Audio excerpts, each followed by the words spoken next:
পিরোজপুর কাউখালী নেছারাবাদ সড়কের গুরুত্বপূর্ণ যোগাযোগ মাধ্যম নাপিতখালী সেতু। প্রায় এক যুগ ধরে এই সেতুটি রয়েছে ঝুঁকিপূর্ণ অবস্থায়। ঝুঁকিপূর্ণ হিসেবে সাইনবোর্ডও সাঁটানো আছে।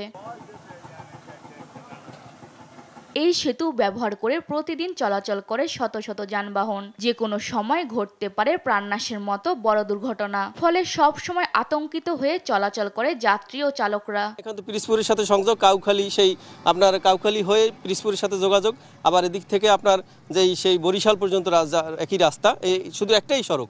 এই সড়ক ব্যবহার করে কিন্তু যাতায়াত করতে হয়। যখন আসে দুই দিকটা তখন একটা বিরাট ঝুঁকিপূর্ণ হয়ে যায়।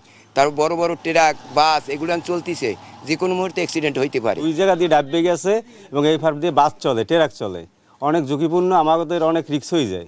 এটা আমাদের অটো চালাই, আমাদেরও খুব রিস্ক হয়ে যায়, আমাদের গাড়ি লইয়া আইতে খুব সমস্যা হইতে আছে। ঝুঁকিপূর্ণ থাকায় নিয়মিত সেতুটি পর্যবেক্ষণ করা হয়। নতুন সেতু নির্মাণে দরপত্র আহ্বান করার কথা জানান সড়ক বিভাগের এই কর্মকর্তা। ব্রিজটিকে রিপ্লেস করে নতুন পিসি গার্ডার ব্রিজ নির্মাণের জন্য ইতিমধ্যে দরপত্র আহ্বান করেছি। দরপত্রটি লাইভে রয়েছে।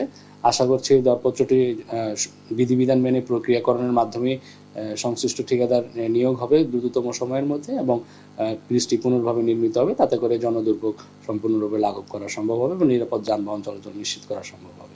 120 মিটার দীর্ঘ নাপিতখালী সেতুটি দিয়ে প্রতিদিন গড়ে প্রায় 5000 যানবাহন চলাচল করে। নিউজ ডেস্ক, দেশ টিভি।